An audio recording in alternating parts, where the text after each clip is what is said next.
क्योंकि मैं आपसे मुखातिब होंगी, पार्लियामेंट से मुखातिब होंगी, मैं अपने पाकिस्तानी अवाम से मुखातिब होंगी, मैं उनकी तरह किसी खलाई मखलूक और गोल गोल लोगों से जो है मैं मुखातिब नहीं होंगी। मैं अपनी बजट स्पीच से पहले चेयरमैन साहब एक कौमी इशू की तरफ तवज्जो दिलाना चाहती हूँ, और वो बड़ा जी order in the house please. Honourable मेंबरान से गुजारिश है कि अपनी अपनी सीटों पर तशरीफ रखें। जी मुर्तजा अब्बासी साहब प्लीज आप जी अब प्लीज। मैं चेयरमैन साहब आपकी तवज्जो एक अहम कौमी इशू की तरफ दिलाना चाहती हूँ। अभी उन्होंने भी उसकी तरफ इशारा किया, क्योंकि मैंने अपनी जिस सियासी दानिस्त में मैंने जिस पाकिस्तान को देखा है, उस पाकिस्तान में हमें कहा जाता था कि आइदर विद अस और अगेंस्ट अस, और मैंने उस पाकिस्तान को भी देखा है जिसमें पराई जंग में 83,000 पाकिस्तानी शहीद हुए। यहाँ पे हमें खून गिनवाया जाता है कि किसी का नाना शहीद हुआ, किसी का दादा शहीद हुआ, किसी की माँ शहीद हुई। मेरा जवान भाई 21 साल का जावेद आलम वजीर शहीद हुआ इस पराई जंग के अंदर। खून आपका सुर्ख है तो खून हमारी रगों में भी खून सुर्ख है। आप किसी को अपनी कुर्बानियां मत गिनवाइए, पाकिस्तान के लिए सबने अपनी कुर्बानियां दी हैं। और मेरे बूढ़े रिटायर्ड ऑफिसर बाप के लिए अपने जवान बेटे की जली हुई बम ब्लास्ट में जली हुई लाश उठा के 14 घंटे वजीरिस्तान जाके दफनाना कोई मजाक और कोई आसान बात नहीं थी। और वहां पे 128 अरब से ज्यादा पाकिस्तानियों का जीडीपी का लॉस हुआ। मैंने उस पाकिस्तान को भी देखा है जहां इनका एक्स वजीर आजम एम्बेसडर, अमेरिकन एम्बेसडर के आगे हाथ बांध के लाइन में खड़ा होता था कि शायद कोई मुलाकात का शर्फ जो है वो हमें बख्श दिया जाए। और मैंने उस वजीर आजम को भी इस पाकिस्तान में देखा है। मैंने उस वजीर आजम को भी जनाब चेयरमैन इस मुल्क के अंदर देखा है जो कहता था कि तुम मेरे पाकिस्तानियों को मारते जाओ,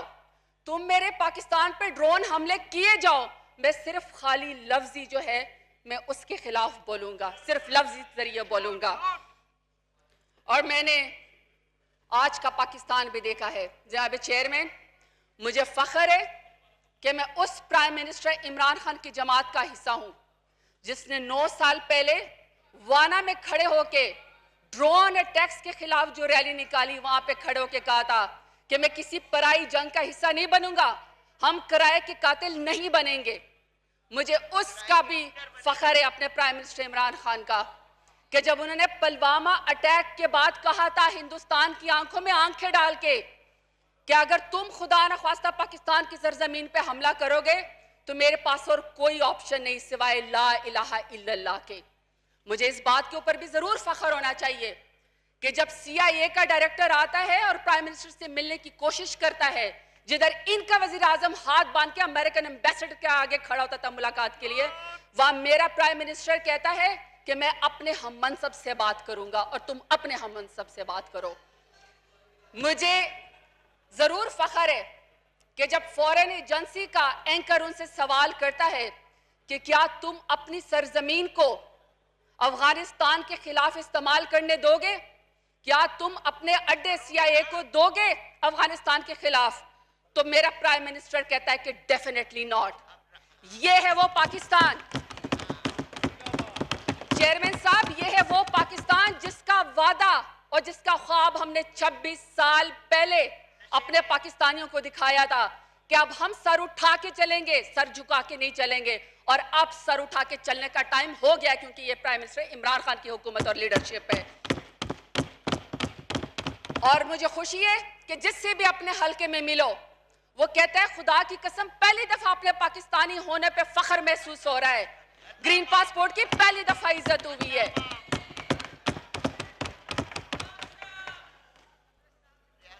स्पीकर साहब, जब मैंने सोचा कि मैं बजट के बारे में बात करूं तो ये बजट की पूरी किताब जो है वो मैंने छान मारी। आप भी वैसे कभी पढ़ लिया करें चीखने चिल्लाने से पहले। तो मैंने सोचा चेयरमैन साहब कि मैं उन 1 करोड़ गरीब नादार बेवा खवातीन के बारे में जरूर बात करूं जिनको इस बजट के अंदर एहसास प्रोग्राम में मदीना की रियासत पे चलते हुए 260 अरब दिए गए हैं। और मैं सोचती हूँ कि जब उन बेवा, गरीब, नादार खवातीन की जिंदगी में 260 बिलियन का इजाफा होगा तो उनकी जिंदगी कितनी बेहतर होगी। फिर मैंने सोचा कि मुझे चेयरमैन साहब 900 बिलियन की पीएसडीपी के बारे में जरूर बात करनी चाहिए। हाईएस्ट पीएसडीपी है किसी बजट में, कि जब शहरों में, प्रोविंसेस के अंदर, जब किसी शहर में गलियां बनेंगी, रोड्स बनेंगे, जब डेवलपमेंट होगी तो कितनी रीजनल डिस्पैरिटी उससे खत्म होगी, जरूर हमें उसके बारे में बात करनी चाहिए। और अपने किसान को भी नहीं भूलना चाहिए, क्योंकि पाकिस्तान की तारीख में पहला बजट है जिसमें किसी किसान को इतनी अहमियत दी गई है। और हमारा किसान जो जिंदगी में पहली दफा 1.5 लाख का कर्जा बगैर किसी सूद के इस्तेमाल कर सकता है, 2.5 लाख से ज्यादा का कर्जा बगैर किसी सूद के इस्तेमाल कर सकता है, और 53 बिलियन की, 53 बिलियन की पहली जो उनके लिए बजट रखी गई है, जिसमें 12 अरब की सब्सिडी उनके ऊपर खर्च होगी और बाकी जो अरब है वो उनकी जिंदगी को बेहतरी करने के लिए और किसान कार्ड के लिए इस्तेमाल होगी। तो जब उनकी जिंदगी में 52 बिलियन की पहली दफा कोई तब्दीली आएगी तो मैं सोचती हूं कि जब किसान खुशहाल होगा तो यकीनन इंशाल्लाह पाकिस्तान खुशहाल होगा। हमारा जो एक सरकारी जो लोग नौकरी करते हैं, सख्त मुश्किलात के बावजूद चेयरमैन साहब उनकी तनख्वाह में 10% इजाफा हुआ है, लेकिन खुशी मुझे डेली वेजेस के ऊपर है कि उसकी तनख्वाह में 17,500 जो है उसको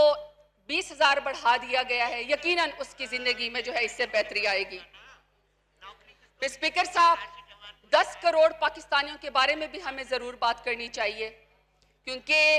इस दफा इस बजट के अंदर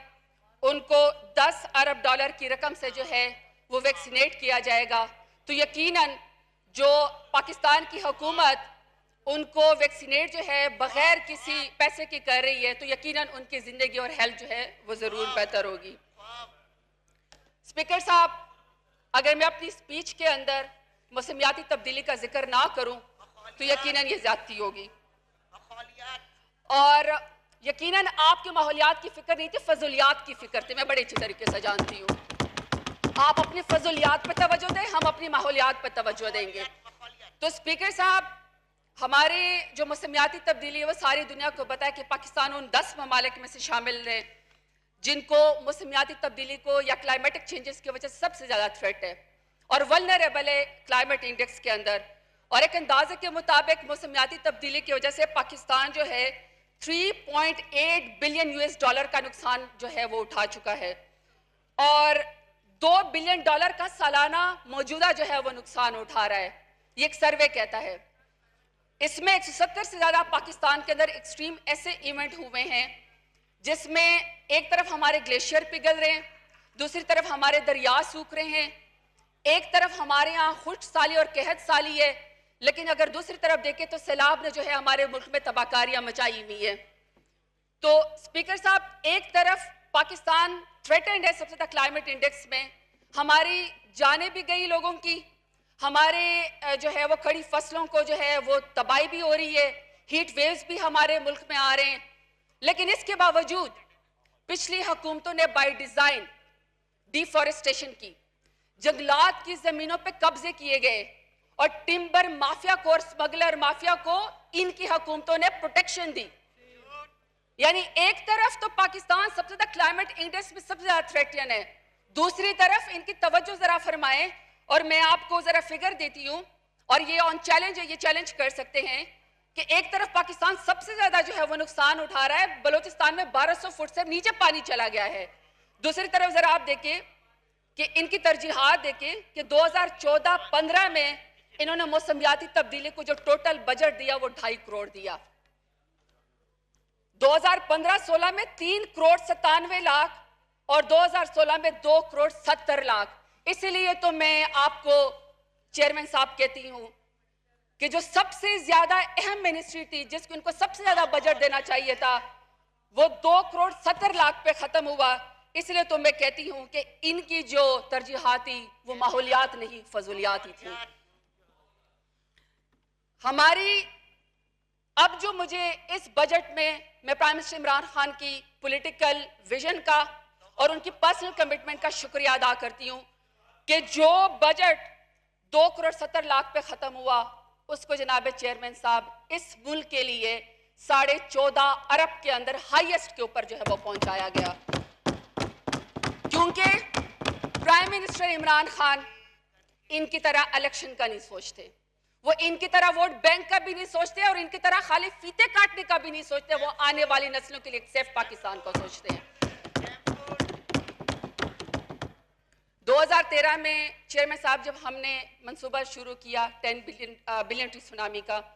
तो कुछ कमअकल इनकी तरह के लोग मजाक उड़ाया करते थे कि शायद हम वो पूरा नहीं कर सकेंगे, और हमने उसको बॉन्ड चैलेंज को सरपास किया, दुनिया में हाईएस्ट फॉरेस्ट कवर हम लोगों ने रिट्रीव किया, और ये किसी भी दुनिया में नहीं होता कि कोई सुबह अकेले उस टारगेट को पूरा कर दे, हमने उस टारगेट को एक सुबह ने पूरा करके दिया। अभी भी जब हमने 10 अरब दरख्त लगाने का मंसूबा शुरू किया तो ये समझते थे कि हम नाकाम हो जाएंगे, लेकिन हमने 1 अरब दरख्त लगा लिए हैं 10 अरब के अंदर। 1.5 अरब जो है हम इंशाल्लाह मैंग्रोव्स लगाने जा रहे हैं मरीन लाइफ को प्रोटेक्ट करने के लिए, और इसी तरीके से हम बाकी अरब जो है वो आपको पूरा करके हम अपना टारगेट पूरा करके देंगे। और इसमें हम 1 लाख से ज़्यादा ग्रीन जॉब्स दे चुके हैं,